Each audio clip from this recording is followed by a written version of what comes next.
What if I told you that deep in the sweltering jungles of the Pacific during World War II, small bands of Allied operatives were waging a secret war? They were cut off from supply lines, surrounded by enemy forces, and relying on local tribes for survival. These weren't conventional soldiers. They were guerrillas, coast watchers, intelligence agents, and native scouts operating behind Japanese lines. They fed critical information to commanders like Douglas MacArthur and shaped the outcome of the entire Pacific Theater. Today, we're uncovering the hidden story of the jungle guerrillas, the secret Allied intelligence units that helped turn the tide against Imperial Japan. After the attack on Pearl Harbor in December 1941, Japan rapidly expanded across Southeast Asia and the Pacific. Islands fell, one after another: the Philippines, Malaya, the Dutch East Indies. For the Allies, the Pacific wasn't just about ships and aircraft carriers. It was about geography. Dense jungles, mountainous islands, vast, seemingly endless coastlines. In this brutal environment, intelligence became just as important as firepower. The United States and its allies in Australia, Britain, and local resistance groups desperately needed eyes and ears behind enemy lines. That's where the jungle guerrillas came in. Their war wasn't fought on the front lines, but in the shadows, where a single piece of information could be more powerful than a battalion of soldiers. One of the most effective intelligence networks was the Allied Coast Watchers, largely organized by Australia, operating across the Solomon Islands and New Guinea. These men found former plantation owners, missionaries, and colonial officials stayed behind when Japanese forces invaded. From hidden jungle posts, they radioed vital information about Japanese ship movements and aircraft activity.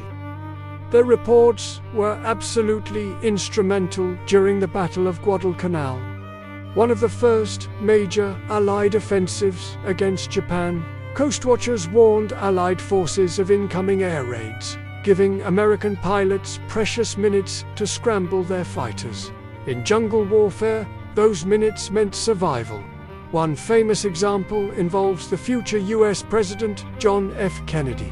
After his PT boat was sunk in 1943, it was local islanders working with Allied Coast Watchers who helped deliver the message that ultimately led to his rescue. Without these jungle-based intelligence networks, many Pacific battles could have ended very differently. When Japan invaded the Philippines in 1941, tens of thousands of Filipino and American troops were captured after the fall of Bataan. But not everyone surrendered.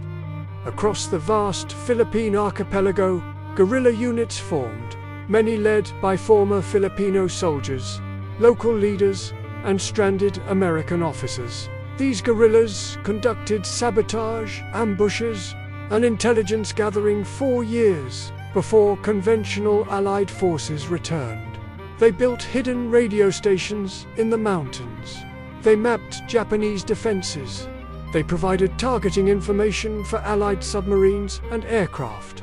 When General Douglas MacArthur famously declared, "I shall return," it was these guerrillas who kept the resistance alive until he did. By the time American forces landed at Leyte in 1944, guerrilla intelligence was already feeding them detailed information about Japanese troop positions, turning the jungle into a battlefield of whispers and coded transmissions. Beyond local resistance movements, the Allies deployed specialized covert units. Australia formed Z Special Unit, which conducted daring reconnaissance and sabotage missions behind enemy lines. They used small boats, canoes, and even disguised fishing vessels to infiltrate occupied territories.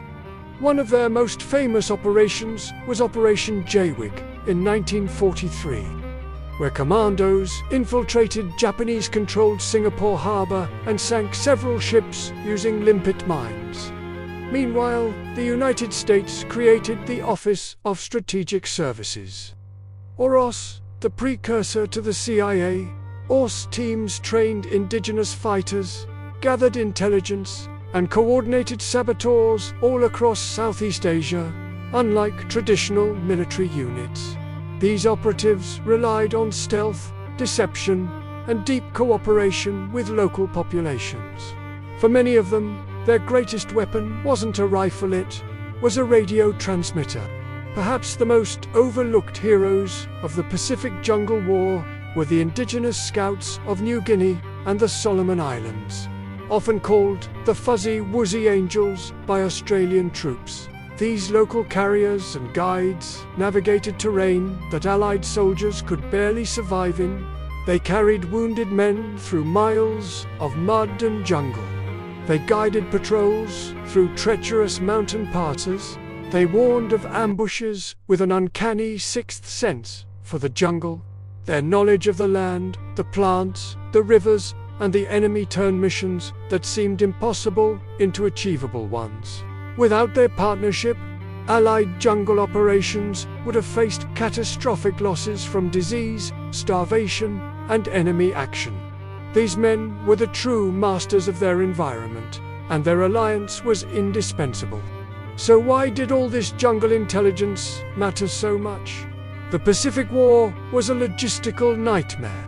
Radar was still a developing technology with significant limitations. Satellite reconnaissance didn't exist. Victory depended on human intelligence people on the ground.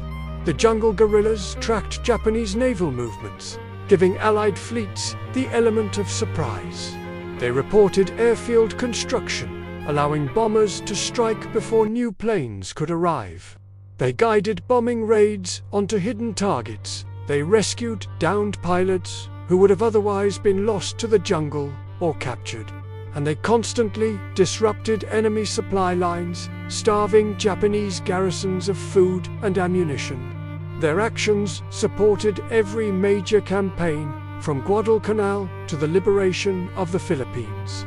They weren't always recognized in the history books, but their contributions saved countless lives. The jungle guerrillas of the Pacific Theater proved that wars aren't won by brute force alone.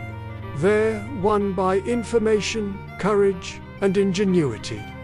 From the coast watchers hidden on palm-covered ridges, to Filipino resistance fighters in their mountain strongholds, to OSS operatives transmitting coded messages in the dead of night, these secret Allied intelligence units helped turn the tide of World War II in the Pacific.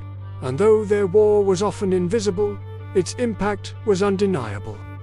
If you enjoyed this deep dive into hidden World War II history, make sure to like the video and subscribe for more untold stories from the battlefield. Because sometimes the most important warriors are the ones you never see. Thanks for watching.